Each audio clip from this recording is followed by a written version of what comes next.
What's up, everybody? Welcome to the table. This is Put It On The Table podcast. To my left, I got T. Jones holding down the far right. I got Lo, got Cyril sitting, and then we got Tony right here, because everybody knows Tony.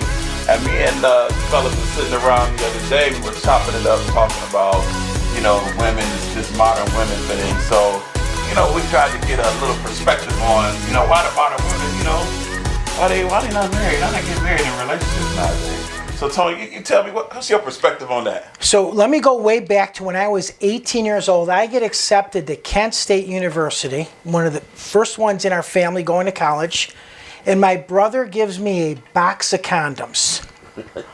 Now, I am going for broadcasting and business, and he gives me a box that's almost a gross of condoms. I said, listen, I'm not taking Vagina 101. I'm going there to become a broadcaster. So fast forward, this is a crazy story, and I will get to your point, Eric. 20 years ago, I get a phone call from this girl, and she said, I don't know if you remember me or not, but I dated your brother when we were in our 20s. And I have a child that's in the hospital with Mediterranean fever, which, of course, I am part Israeli, part Italian, which is Mediterranean. The ex-husband's blood does not match the son's blood. Oh, wow. Okay. So you can figure this story out. Yeah. So I said, hold on, let me call you right back. I call my brother who lives in Arizona. They live in Florida.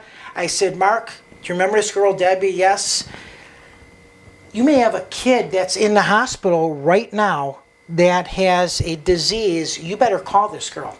Sure enough, she sends him the kit from Florida to Arizona. Now, this is the only test my brother ever passed. He's the father. This is like a Maury Povich. I mean, literally. And just think of this. If this kid was not in the hospital, this would have never happened, right? Yeah. So now every Father's Day, I send him one single condom with written instructions. Oh, you still got some left over in that box? No, they haven't. Believe me, I got those before the expiration happened, Eric. I had like. Yeah, they dusty now. Yeah. They dusty. So, to answer your question, it's like growing up from the decades that we've been. Again, I am 60. From when you were in high school, from when you were in college, my dad always said, every 10 years your life changes. Think about this. Yeah. You're 18, you're 28, you're 38. Where are you? Picture where you are in every 10 years decade. Okay. What has happened to relationships and what has happened to females and males? We've changed. From what our parents were, it was a simple life where there was no texting, there were no phones, there were no pagers. Look at where we're in front of right now, guys. Yeah, we're doing a podcast in 2023. This is unheard of. When I went to broadcasting, there was a little freaking microphone and a camera that was literally 4 inches high. So in other words, we're speaking evolution. We're speaking evolution. Yeah. Exactly right. And so what we're talking at, I mean, look at the 20s and 30s and 40s and 50s and 60s of women. Where have we changed? And we are no different. And again, let's go even back farther than that, where you went somewhere and you were all dressed up. Oh, yeah. You went on a plane and you were dressed up. Yeah. Am I right or wrong? You freaking went to school and you were dressed up. Yeah. And exactly. You was a representation of Yep. what was at home. So and now, that representation now is no longer. Yeah. And that's what this subject is about. When I say you was a representation of what's at home, you had a mother and a father in the home. Nowadays, you don't have that same old structure that was there. Why don't we have the structure is beyond me. I mean, you got a set of rules that you go by, a set of principles I hope we all go by, but have the gender roles changed during those times since we were children or in our 20s, 30s, 40s, Yes. 50s, and some of us 60s. So, where did we go wrong? Is it still in play? Right. You know, Right. is my question, and that's what I would know. I would love to hear from the ladies on this, and I know we're gonna hear, you know, we're gonna what hear that. answers. And you know what? And But- also, it's education too. Where Yeah. now they are more educated now than they were, because what happened was my mom didn't have an education, my dad had an education. Well, I believe they So- should have an education, just like Absolutely. we all should have a right Yes. to have an education. But do the role reversal change because you have that? You know, Going going back to your subject though, here we're actually at where you're not having the father and the mother in the household. So now what has become is the female, now whether it be black or white, the single female mom is the strongest woman in the world. You know why? Because they have to make sure that that child grows up no matter which way they have to, food-wise, shelter-wise, and making them live. So, but is it something that's going on though that's continuously making them be in that single provider situation, or is it on the men? Are the men leaving, or are the women in a situation? Well, I know in our community, for one, you know, you think about the public housing situation back in the 60s, 50s, and 60s, where if in order to get the assistance from the county or the state or whatever, it better not be no man in that house. So the government itself, when it came to our people, the government itself structured that in that way. And nowadays you have, you know, two parents. You got to have two incomes in order to run a house. So think about that. You know. Yeah. So the government has played an intricate role. Y'all know I've been in corporate America. I'm going on year number 30 now in corporate America. So I'm around a lot of My condolences. women. I'm around a lot of successful women, right? And this whole mantra, you know, I don't need a man. I could do it by myself. I've seen it, you know, just played out, exemplified, right, in corporate, because now you got sisters, females who are making way more than the men that they're dealing with. And so from their perspective, and I could speak from their lens, because I'm, like I said, I work with them on a regular basis. Why do I need to be with somebody and they're not going to equally bring, you know, what I bring to the table? And so it becomes this whole mindset of what you don't need. Well, I get all that. I get all that from a financial perspective. But at the end of the day, who wants to really be by themselves? You know what I'm saying? Right. And I think, I mean, we can go biblical, we can go governmental, we can go corporate. There's so many variables that play out into this thing that I don't know if we'll ever get back to that foundation that we once knew. You know, male, female, family, you know, all the things that we were taught, right? Now it's this whole, now we're living in a time and place where everybody's just kind of out for themselves, right? And being able to submit, don't throw that out there too much, right? I mean, because biblically, you know, women are taught to submit to their husband, right?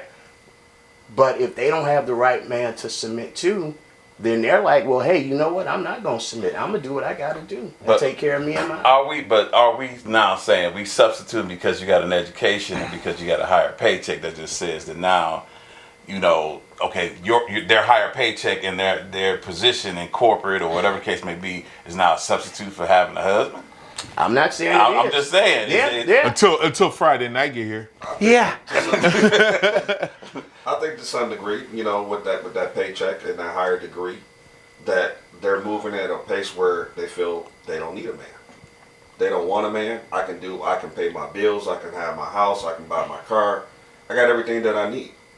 Like you said, until Friday night, then I want some companionship. And that's when the man part comes in. But are you really happy? You know what I'm saying? The fact that you can pay your bills, you can do your own thing and all that, that's fine and dandy. But at the end of the day, y'all, life's pursuit should be, you know, not just temporal happiness. It should be a complete. You know what I'm saying? Mm-hmm. And to me, you cannot be complete unless you're sharing your love with someone else. You know what I'm saying? Now, I mean, like I said, we're going to probably, women, we know y'all going to inundate us with a whole bunch of stuff. And we're having this conversation put because in the comment section. Because of what March is. March is women's, you know, month, right? If we look at it from that perspective. but March is what? Women's History Month? Women's History Month. After this episode, we're going to be history. Well, it's a good possibility. So, and again, I am white. You guys are a different culture when it comes to black and white. And again, you got to look. It seems like everything's in competition. I mean, what men spend in what we look like, and we talked about this before we got on the air, of how we look and how our women look. There's a lot more money spent with women today than there ever was when we were growing up. Oh, absolutely. Hair, Absolutely. clothes, Yeah. purses, materialistic things. Oh, And guess God. what? So nowadays, you need a lot more money to live and look great than you did when our parents were growing up. Yeah, because we were a simple life. Yeah. And you know Very what? simple, yeah. We are still, as men, we're simple. We're still Oh, We're absolutely. cavemen, if you think Yeah, about it. yeah. Think about it. We're in a basement right now, taping here. We're the cavemen. Right. So, and again, you look at that. We've always been the provider, but we've been the gatherer. But guess what? They're a whole. And again, it's like that. Mars and Venus. We are a different person when it comes to female and male. When it comes to what we want and what they want and how they look. So as men, do we go out and look for women who make less money than us now? Versus when I'm hearing that corporate America women, why I could take care of myself, why should I date somebody who makes less than me? So that's a great question, because look at the sophisticated woman. Does she want us? Or do we have to be more sophisticated? Tony, I don't know about you, but I got my shit. You know, guess what? I just bought a brand new Corvette, so I can be fucking broke. I'm good. She don't know what my income is. She's sitting in the passenger seat with the sunglasses on and a Gucci purse. I'm good to go when we're drinking tequila from place to place. Right. And I got a little weed in the glove compartment. That's all she wants. Okay. We Did I should have say gave that- y'all a disclaimer did before I we say did that- this, did but I say we that want out y'all to loud? know. This is Tony. This is the reason why we brought him in here. We needed to break up the monotony a little bit. They were saying we were too serious. So. Your wife's gonna love me. I gotta tell you. So y'all, but let's get back to the original question. Why are they single? You Yes. know? And to me, Well, you know what I think it is? Because you guys fucked up. No, I'm just kidding. You better skip that one. I think a lot of them choose to be. Yeah. They choose to be. But I wish Colin was here, because Colin and I always talk about stages and phases of life. Man, I'm a numbers man. Oh yeah, all right, you're numbers man. So, but it comes a certain point in your life where you start thinking about what's really important, right? You know what I'm saying? Now that I'm 54, man, my health is so important to me. My happiness is important to me, and I can't speak from a female's perspective because I'm not a female, but I wonder, where do priorities for females fall nowadays? You know what I'm saying? Because I think that will give us a lot of answers on why they're single, right? Because in your 20s you're looking for something, in your 30s you're looking for something, in your 40s, right? It just kind of goes that way. And this is why we will have women on the panel. Trust me, women, Yeah, we will, we will. because we do want you all to want be that able to voice. speak. Want to hear that voice Exactly. a little bit. But a little bit, a little He bit. said that, I didn't. But here's my thing, and this is what I stick on. I think we've gotten to a point, especially let's just comment section on below. This feminist movement right now, where these women continue to say they don't need a man, they can do this, and everything a man can do, they can do, which is total bullshit. I'm sorry, you gonna hate me for it, hate me or love me, it's just the truth. I mean, the bottom line is, some things are the way they are. I think we've changed the mentality, but it doesn't change the fact of what things are. Things have been the same since the beginning of time in regards to the position of men, the position of women. Yeah. I understand you may go and get a corporate job. I understand you may make 6 figures, 7 figures, whatever the case may be. It still does not change, in my opinion, the traditional roles that men and women are. Hate me or love me, that's what I say. But do you all think that oftentimes we perpetrate what we're exposed to?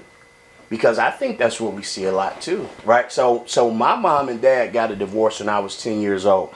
Now, they remained friends. I mean, very close friends. Actually, I thought they operated better after they got divorced, right? Because when they were married, it seemed like they just couldn't figure things out.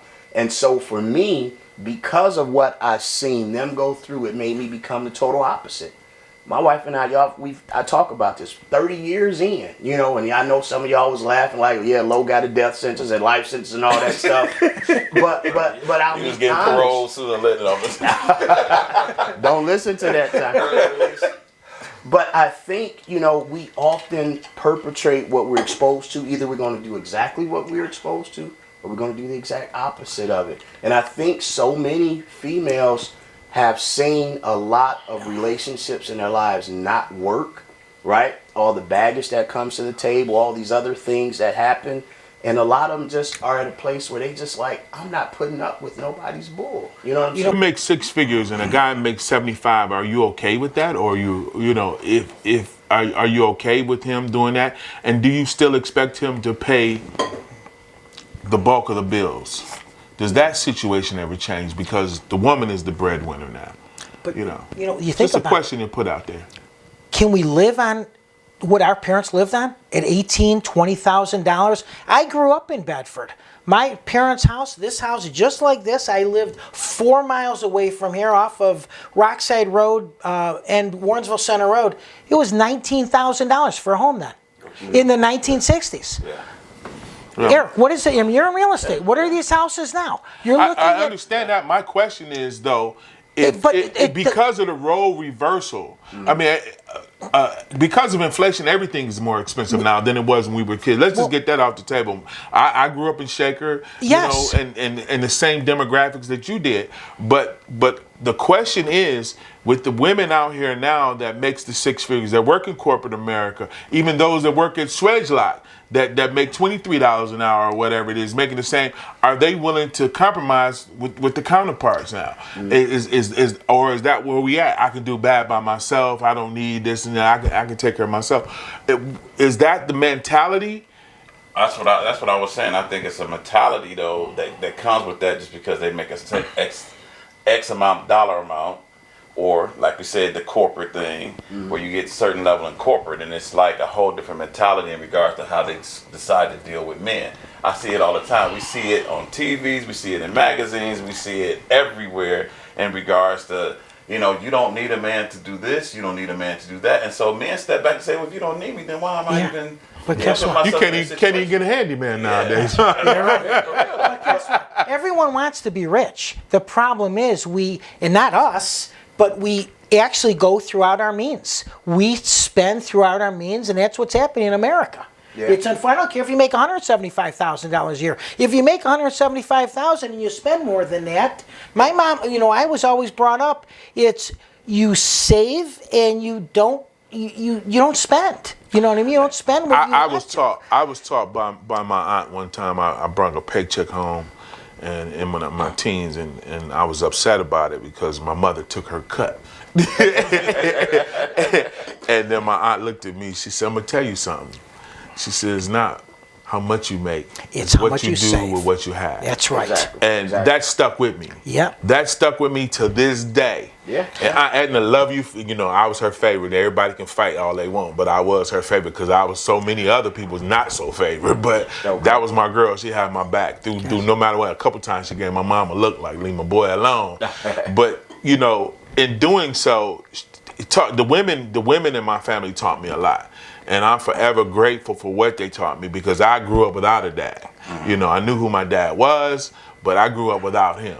Right. And that connection there, but that the disconnection between women and men nowadays is a struggle, and the power struggle is because how I feel is somebody got to wear the pants, and women are not willing to let you wear the pants if they make that dollar. And that's what I'm saying. What's driving that divide, though?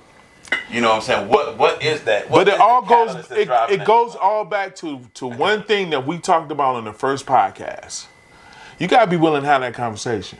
And I was going to get to that because you were talking about we don't stick around and they don't stick to it. There's no stick to it. But I think it's even different because we don't even have those conversations anymore before they even get into the relationship. And ladies, are you willing to have that conversation? Right, are you willing to have that And, conversation? and it's easier to actually be with each other and have two incomes. There's no two ways about it. Think about it, guys. I mean, again, you're married, I'm married. It's easy to have those two incomes and you can do whatever you want now. You want to go out to eat? Guess what? It's $100 to go out to eat nowadays. It's not like we were growing up. When we were growing up, you had McDonald's, you had Wendy's, and you had Burger King and Brown Derby. Red Barn. That's it. Those days, exactly. Those days are over. Now think about this. I'm half Jewish, half Catholic. My mom was a Jew, my dad was Catholic.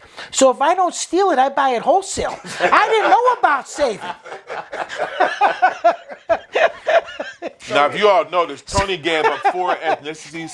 He's actually just one of us. He's a mutt. That's right. He's a mutt. He's a mutt. That's right. So can I tell you one story talking about that? So I am a roving restaurant reporter, and one of my first places I went to was not Angie's, it was Hot Sauce Williams on 79th and Carnegie before it became Angie's. We all remember. Yep. Oh yeah. Between our studio, which is on 65th and Carnegie, and the Cleveland Clinic. So I get sent there from the host of the show, and I'm green. I just told the owner, just bring me out a few things. So she brought me out the entire menu. I'm describing the entire menu. Okay. I got flesh. I got 2 slabs of ribs. I got Polish boys. I got greens. I got fries with sauce. I got peach cobbler. I said, Flesh, I think I was a black guy my other life. He said, what are you talking about? I said, I love barbecue. Right. I'm smoking Black and Milds. I'm drinking Hennessy. And I'm attracted to black women. So the owner comes out. I thought, I'm done. This is it. I'm off the broadcast. She loved me. And ever since, I've been on the air for 8 years. So anyways, I digress. Go ahead, gentlemen.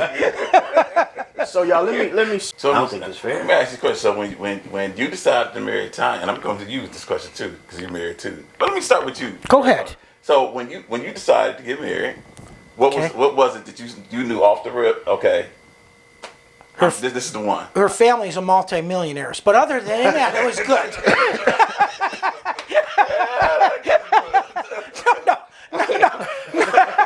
I think y'all might need to delete that. Y'all need to delete that. No, you got to keep that one on there. So again, when I met my wife that I had a boat on Lake Erie, a 32-foot boat, and I pulled up the Depews, that was Depews and Fagan's when the old river was there. Yeah. All those bars and restaurants, and it's funny. It's a great story. So there was a friend of mine and I were on the boat. I had a 32-foot Sea Ray, twin engines, and she was sitting at the bar, and she was waiting for somebody to actually go boating with a couple other girlfriends, and nobody showed up. I said, listen, we want to go skiing. Jump on the boat. I needed someone to spot while someone's driving, and I want to ski. So we skied for about an hour, dropped her off back off the deck. I didn't meet her until a month later at another bar and restaurant, which was really crazy. So we dated for about 2.5 years. She is a dental hygienist. She's probably one of the most, she does like all the Browns players and the Indians players. I mean, she's in a sophisticated dental office. And, I was 29 years old. It was to the point where I got to either shit or get off the pot. Did I say that out loud? I did. Yeah, that's the real talk. And what happened was we connected. We bought a little house in Parma. I've always had 2 businesses. I was 29 years old. I had a frozen margarita company. My family owns a window cleaning business, which I took it over from my brother and sister 13 years ago, which has been in existence for 80 years. So I knew I had to, I wanted a life. Right. I wanted kids. Yeah. And that's exactly where my stepping stone was when it came to that point. So again, there are some males out there that are 40, 50 years old that are single. They're living in their parents' houses that they grew up in different cities that'll be, bachelors the rest of their lives. I wanted different. I wanted a life. Yeah. That's how it started. Yeah, you knew that she was. And she was the one to build it with. Okay. So, and it's interesting because 13 years ago, my mom and dad passed away, and I bought my window cleaning business from my brother and sister, which brought me into another caliber of my life. Yeah, Because we were all partners in the company. Yeah. And we have, again, I'm very successful. We have 900 window cleaning customers. Okay. So and my joke is, if I wouldn't have bought it from them, I would have ended up on Dateline. Window cleaners stabs siblings with squeegee. How to get away with murder? Yeah. So again, I knew. You know what I mean? That's to answer your question. I guess I knew. And Lo, what did you think? How was your determining thing? So, y'all, I'm gonna just be very, very honest. At one time, I lived a whole nother life, man. I was very, Yeah. Yeah. So, when it came to being the distributor in the city, I was the distributor in the city. And Wait, so, Lo, go ahead, elaborate if you don't mind. I won't elaborate. So can I elaborate on our next setting, because I was the same guy. Okay. But okay. go ahead. Yeah. So there came a time when I lost everything, right? And you know how when you're on top, everybody's on top. Everybody with you. Everybody's with you, right? Man, I lost everything. It got to the point it was so bad. Me and my best friend, twin at the time, he's still my brother today, we was wearing one short set. He would wear it one week, I wear it the next week. The following week, I wear the top, he wear the bottom. That's how bad it was, right? Wow. And so Tanya stayed with me, man, through thick and thin. And at that point, I knew that she was the one for me, right? And it almost felt like there was an obligation that I had to her, because I've always wanted to be the family man, right? I always wanted that. And at the end of the day, man, she hung in there when everybody else was gone. And so some was like, well, is that love or is that loyalty? I think it's a combination of both, to be honest. And I share with you all on other podcasts. I can't imagine my life without her. And that's the question I ask everybody. Before you go into any kind of relationship where you talking about getting married, ask yourself that question. Yeah. Can you see yourself living your life without that person? And if you can't say yes, then you don't need to take a step further. Hold up. My mom, they know my story. When I met my wife, it was quick, because I had been through hell with the first one, so I knew what I didn't want. All I had to do was look for what I want. I X'd off everything that was not on the list. Like, okay, this ain't gonna work. I've been through this one. This one ain't gonna work. This ain't gonna work. So when I met her, it was actually I met her in church, and I kind of watched her. I just watched how she. I told people I watched how she moved. I talked to this man here. I said, what you think, and it just. I just stepped in and just knew. I just knew. We connected and we vibe, and she, it just works. Yeah. It works. You know what? It's the word. It's you got to be comfortable.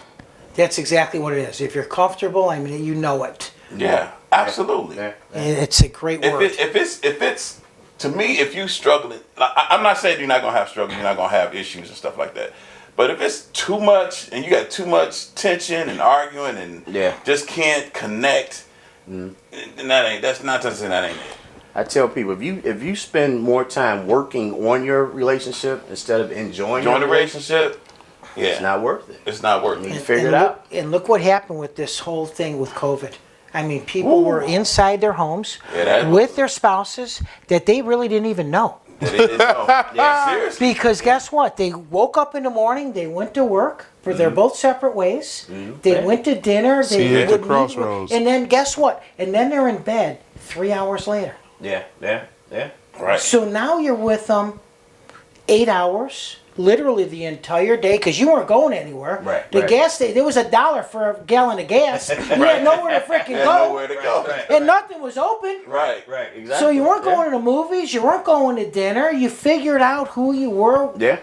Literally. It changed your lives. Right. Those years that we just came out of either major relationship or it broken. And One I of the have two friends who are divorce lawyers that made a ton of money within the last 2 years because of this whole pandemic. Start with your deal breakers.